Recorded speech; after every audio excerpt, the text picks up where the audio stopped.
Hi friends, welcome to Praveen explorers. Friends, present మనం వచ్చేసరికి అమరావతిలోని ఎమ్మెల్యే ఎమ్మెల్సీ క్వార్టర్స్ దగ్గర అయితే ఉన్నాం అనమాట. సో ఈ ఎమ్మెల్యే ఎమ్మెల్సీ క్వార్టర్స్ నిన్న 13వ తారీఖున అయితే జనరల్ అడ్మినిస్ట్రేషన్ డిపార్ట్మెంట్కి అయితే బదిలీ చేశారు. సో త్వరలో అయితే లాటరీ విధానం ద్వారా ఎమ్మెల్యే ఎమ్మెల్సీలకి అయితే క్వార్టర్స్ అన్ని కూడా అయితే అప్పగిస్తారనమాట. లాటరీ ద్వారా తీసి దసరా నాటికైతే గృహప్రవేశాలు అయితే చేస్తారనమాట.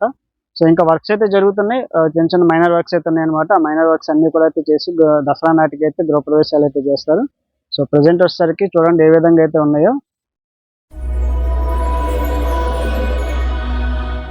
ఫ్రెండ్స్, ప్రజెంట్ మనం వచ్చేసరికి అమరావతిలో అయితే ఉన్నాం అనమాట. సో అమరావతి పనుల్లో చాలా పురోగతి అయితే కనిపిస్తుంది. 13వ తారీఖున స్టీల్ బ్రిడ్జ్, తర్వాత సీడ్ యాక్సెస్ రోడ్డు ఫేజ్ 2కి సంబంధించిన వర్క్స్ ఆ రోడ్డుని అయితే ప్రారంభం అయితే చేశారు. ఒక్కొక్కటిగా నిర్మాణాలు అయితే పూర్తి చేసుకొని ప్రారంభోత్సవాలకైతే దగ్గర అవుతుందన్నమాట. 2028 నాటికి మొదటి దశ పనులు అయితే పూర్తి అయితే అవుతాయి. సో అందులో భాగంగా మనకి ఎమ్మెల్యే ఎమ్మెల్సీ టవర్స్ కూడా వర్క్స్ కూడా చాలా స్పీడ్గా జరుగుతున్నాయి. సో ఎమ్మెల్యే ఎమ్మెల్సీ టవర్స్ వచ్చేసరికి ఆధునిక జీవన శైలికి అనుగుణంగా అంతర్జాతీయ ప్రమాణాలతో అద్భుతంగా టవర్లు అయితే నిర్మించారు. ఫ్రెండ్స్, ఈ ఎమ్మెల్యే ఎమ్మెల్సీ టవర్లు మొత్తం 12 అయితే ఉంటాయి. 12లో 9 టవర్లలో 216 క్వార్టర్ల నిర్మాణం పనులు అయితే కంప్లీట్ అయినాయి. ఫినిషింగ్ ఇంటీరియర్ వర్క్స్ కూడా అయితే కంప్లీట్ అయిపోయినాయి. ఇంకా చిన్న చిన్న మైనర్ వర్క్స్ అయితే ఉన్నాయన్నమాట. సో సిఆర్డీఏని దగ్గరుండి ఈ పనులన్నీ కూడా అయితే పర్యవేక్షిస్తుంది. సో వర్క్స్ అన్ని కంప్లీట్ అయిపోయిన తర్వాత సాధారణ పరిపాలన శాఖకి అయితే అప్పగించనున్నారన్నమాట. అంటే జిఏడీకి అప్పగించనున్నారు. జిఏడీ వారు తనిఖీ చేసి లాటరీ విధానం ద్వారా యూనిట్లను అయితే ఖరారు చేస్తారనమాట. ఎమ్మెల్యేలకు ఎమ్మెల్సీలకు లాటరీ విధానంతో ఫ్లాట్లు అయితే కేటాయిస్తారనమాట. కేటాయించిన ఫ్లాట్లని దసరా పండుగ నాటికి గృహప్రవేశాలు అయితే నిర్వహించాలనే ఉద్దేశంలో అయితే ఉన్నారు. నెక్స్ట్ బడ్జెట్ సీజన్ కల్లా ప్రజాప్రతినిధులందరూ కూడా ఈ కాంప్లెక్స్లోనే అధికారిక నివాసాలు అయితే ఏర్పాటు అయ్యేలాగైతే చర్యలు అయితే తీసుకుంటున్నారు. సో అంతేకాకుండా రాజధాని ప్రాంతంలో ప్రజలందరికీ కూడా నెక్స్ట్ బడ్జెట్ టైం కల్లా అందుబాటులో ఉండేలాగా కీలక అడుగులు అయితే వేస్తుందన్నమాట గవర్నమెంట్.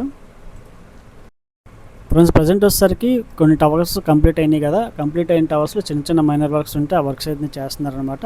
సో కంప్లీట్ అవ్వని టవర్స్ దగ్గర అయితే వర్క్స్ అయితే జరుగుతున్నాయి. తర్వాత పెయింటింగ్కి సంబంధించినటువంటి వర్క్స్, ఎలివేషన్కి సంబంధించినటువంటి వర్క్స్, తర్వాత గార్డెనింగ్కి సంబంధించినటువంటి వర్క్స్ అయితే జరుగుతున్నాయి అనమాట. ఫ్రెండ్స్, ఇక ఎమ్మెల్యే ఎమ్మెల్సీ టవర్స్లో స్పెసిఫికేషన్స్ గురించి మనం మాట్లాడుకుంటే ప్రతి క్వార్టర్లోనూ ప్రజాప్రతినిధి అధికార విధులు నిర్వహించేలాగా ప్రత్యేకమైనటువంటి విశాలమైనటువంటి ప్రాంతాలు అయితే కేటాయించారనమాట. నియోజకవర్గ ప్రజలతో సమావేశాలు నిర్వహించడానికి, వారి సమస్యలు వినడానికి 18x16 చదరపు అడుగుల విస్తీర్ణంలో ప్రత్యేక కార్యాలయాలు అయితే ఏర్పాటు చేశారు. ఈ నివాస విభాగంలోనే 12x21 చదరపు అడుగుల్లో మాస్టర్ బెడ్రూమ్తో పాటు మరో 2 విశాలమైన బెడ్రూమ్లు అయితే ఏర్పాటు చేశారు. 36x13 చదరపు అడుగుల్లో సరికేమో లివింగ్ ఏరియాని అయితే ఏర్పాటు చేశారు. తర్వాత 23x25 చదరపు అడుగుల్లో వచ్చేసరికి డైనింగ్ ఏరియాని అయితే ఏర్పాటు చేశారనమాట. ఇవన్నీ కూడా చాలా అందంగా లేటెస్ట్గా అంతర్జాతీయ ప్రమాణాలు అయితే డిజైన్ అయితే చేయడం జరిగింది. సో ముఖ్యమంత్రి చంద్రబాబు నాయుడు గారు కూడా 13వ తారీఖున వచ్చి టవర్స్ అన్నీ కూడా అయితే పరిశీలించడం జరిగిందనమాట. సో నెక్స్ట్ బడ్జెట్ టైం కల్లా ఎమ్మెల్యే ఎమ్మెల్సీలు అందరూ కూడా ఈ టవర్స్లో అయితే ఉంటారు. సో ఈ టవర్స్ వచ్చేసరికి మనకి E3 road, seed access road పక్కనే అయితే ఉంటుందన్నమాట. హైకోర్టుకి వెళ్ళే దారిలో సిఆర్డీఏ ఆఫీస్కి బ్యాక్ సైడ్ అయితే ఉంటాయి.